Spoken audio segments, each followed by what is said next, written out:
I never thought much about the old carnival relics my grandfather collected. They gathered dust in his basement, a menagerie of rusted iron and faded fabric.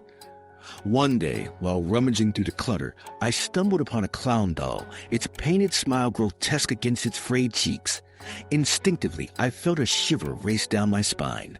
There was something unsettling about how its glassy eyes seemed to follow me no matter where I stood. Ignoring the discomfort, I brought it upstairs, convinced it would make for a curious decoration. That night, the air in my room grew thick with an oppressive stillness. As I lay in bed, the shadows danced on the walls, but I couldn't shake the feeling of being watched. I turned my gaze towards the doll, now perched on my dresser. Its smile seemed wider, almost mocking in the dim light. Shaking off the dread, I closed my eyes, forcing myself to sleep. At 3 a.m., I was jolted awake by a faint, tinkling laughter. It echoed through the darkness, chilling and otherworldly. My heart raced, pounding in my chest so loudly I thought the sound might alert whatever lurked in the shadows. With trembling hands, I reached for my phone, hoping to illuminate the room, but the screen remained dark.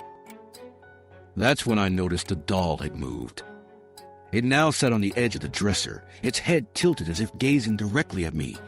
Panic seized me, and I scrambled out of bed, my skin prickling with fear as I dashed to the door. I swung it open, but instead of the hall beyond, I was confronted by a dense fog that seemed to seep into the room, thick and suffocating. The laughter grew louder, wrapping around me like a sinister embrace. Terrified, I backed away, but the doll had clambered down onto the floor, its painted grin twisting into something feral. I realized then that this was no ordinary plaything.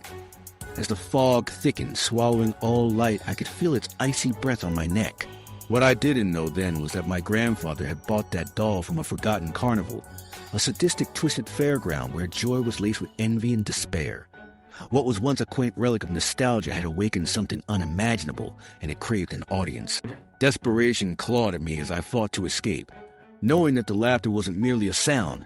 It was a call, and I was destined to respond.